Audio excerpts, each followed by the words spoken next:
अभिवादन स्वीकार कीजिए ब्रजेश मिश्रा का। और आप देखना शुरू कर चुके हैं द डिबेट। बहनों भाइयों, 21 मार्च के बाद से लेकर आज 5 अप्रैल तक पूरे देश भर में पेट्रोल और डीजल की कीमतें 13 बार बढ़ाई जा चुकी हैं। इस वक्त उत्तर प्रदेश में पेट्रोल करीब 105 रुपये प्रति लीटर है और डीजल करीब 96 रुपये प्रति लीटर पहुंच गया है। 13 बार दाम बढ़े हैं। जब भी पेट्रोलियम प्रोडक्ट्स के दाम बढ़ते हैं, महंगाई भी उसी अनुपात में बढ़ती है और उसका खामियाजा आम जनता को भुगतना पड़ता है। तो इस पेट्रोलियम प्रोडक्ट्स की बेलगाम होती कीमतों का कारण क्या है और सरकारें इसे रोक क्यों नहीं पा रही हैं?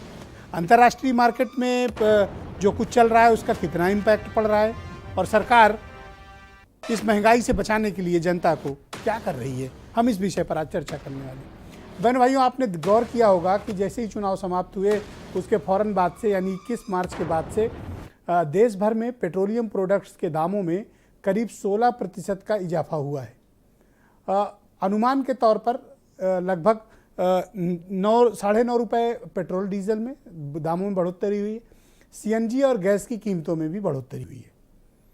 इसका सीधा सा फार्मूला है, जब भी डीजल और पेट्रोल के दाम बढ़ते हैं उसका सीधा असर ट्रांसपोर्टेशन पे आता है, पब्लिक ट्रांसपोर्ट सिस्टम पे आता है और उसका सीधा असर बाजार की अर्थव्यवस्था पर पड़ता है। महंगाई बढ़ जाती है, चीज़ों की कीमतें बढ़ जाती हैं और रोज़मर्रा में इस्तेमाल होने वाले एफएमसीजी प्रोडक्ट्स की कीमतें भी उसी अनुपात में बढ़ जाती हैं। यानी अगर पेट्रोलियम प्रोडक्ट्स के दाम बढ़े तो महंगाई भी उसी अनुपात में बढ़ती है। कोरोना काल के बाद से पूरे देश भर में हम जिस तरह की अर्थव्यवस्था के दौर से गुजर रहे हैं उसमें पेट्रोल और डीजल का महंगा होना ये काफ़ी दुखदाई होता है, क्योंकि लोगों की आमदनी घटी है, लोगों की तनख्वाहें कम हुई हैं, रोजगार कम हुआ है और काम धंधे भी करीब करीब बहुत कम हो गए हैं। ऐसे हालात में जब पेट्रोल और डीजल के दाम बढ़ते हैं तो उसका सीधा असर मध्यम वर्गीय, निम्न मध्यम वर्गीय, गरीब, नौकरी पेशा और छोटे मोटे कारोबार करने वाले लोगों पर उसका सीधा प्रभाव पड़ता है। सब्जियां महंगी हो जाती हैं, रोज़मर्रा के इस्तेमाल का सामान महंगा हो जाता है, स्कूल का ट्रांसपोर्टेशन महंगा हो जाता है और नौकरी पेशा करने वाले लोगों को ज़्यादा कीमत चुकानी पड़ती है घर से दफ्तर जाने के लिए। वजह क्या है कि अचानक दामों में ये बढ़ोतरी क्यों हो रही है? क्योंकि जब तक चुनाव हो रहा था तब तक कोई बढ़ोतरी नहीं हुई, लेकिन चुनाव के फ़ौरन बाद से 80-80 पैसे करके प्रतिदिन दाम बढ़ाए जा रहे हैं और ऐसा 13 बार हो चुका है।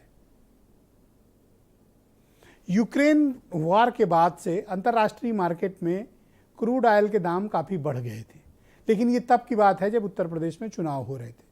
क्रूड ऑयल के दाम इस वक्त नियंत्रित हैं, इस वक्त $100 से काफ़ी नीचे चल रहे हैं क्रूड ऑयल के दाम।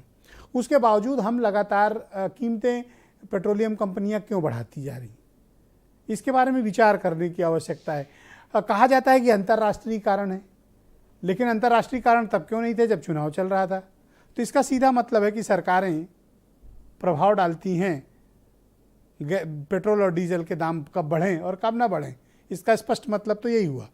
लेकिन अब इस बात पर हमें चर्चा करने की आवश्यकता है कि पेट्रोल और डीजल के दाम थामे कैसे जाएं, क्या तरीके लगाए जाएं ताकि हम इनकी कीमतों को नियंत्रित कर सकें। कोई भी सरकार, चाहे केंद्र सरकार हो या राज्य सरकारें हों, पेट्रोल और डीजल को जीएसटी के दायरे में लाने से बचते हैं। क्यों बचते हैं? ताकि इनके खजाने भरते रहें, जनता का जो हो तो वो हो। लेकिन पेट्रोलियम प्रोडक्ट्स पर अगर जीएसटी लग गया तो बाकी सारे टैक्सों से उसे छूट मिलेगी, तो यही डीजल पेट्रोल आपको बहुत सस्ता मिलेगा। लेकिन क्या हम उस सुखद दिन की कल्पना कर सकते हैं जब देश में डीजल और पेट्रोल सस्ता मिलेगा? बहुत मुश्किल है, क्योंकि जैसे डीजल की कीमतें बढ़ती हैं किराया बढ़ जाता है, पब्लिक ट्रांसपोर्ट के हर तरह के किराए बढ़ जाते हैं, रोज़मर्रा का सामान खरीदने की वस्तुओं के दाम तत्काल प्रभाव से बढ़ जाते हैं। पहले मुझे याद है कि मैं अपनी कार में 2000 का डीजल डलवाता था तो एक हफ्ते से ज़्यादा चलता था। आज 3500 का डलवाते हैं तो भी महीना हफ्ता पार होना मुश्किल होता है। यानी महंगाई इतनी बढ़ी है। और ये सिर्फ मेरे साथ ही नहीं, आपके साथ भी हो रहा होगा, सबके साथ हो रहा होगा।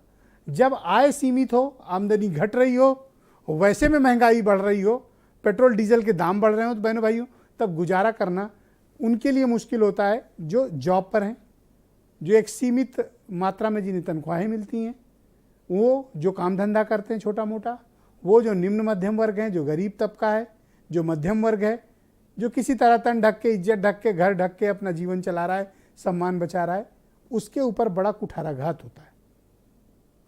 तो ये महंगाई कब रुकेगी? और पेट्रोल डीजल के दामों पर नियंत्रण न कर पाने के पीछे का कारण क्या है? और इसका हमें कोई एक स्थायी समाधान देने की देश में आवश्यकता है। सरकारों के लिए पेट्रोल डीजल का दाम बढ़ाकर ढेर सारा पैसा कलेक्ट कर लेना ये राज्य सरकार को भी भाता है और केंद्र सरकार को भी भाता है। वो इसलिए भाता है क्योंकि ये ईजी बनी है, तुरंत इंपोज किया, तुरंत उसका फायदा लिया। राज्य सरकारें पेट्रोलियम प्रोडक्ट पर वैट वसूलती हैं, केंद्र सरकार अपना हिस्सा एक्साइज टैक्स में वसूलता है और बेशुमार टैक्स लगते हैं। तो अब ये वक्त है कि हमें इस बारे में विचार करना चाहिए, क्योंकि ये शतक लगा चुका है पेट्रोल और डीजल का दाम, शतक से भी आगे है। ये कहाँ जाके रुकेगा वी डोंट नो, पर सफर तो आम आदमी कर रहा है। कुछ बयान सुने आप।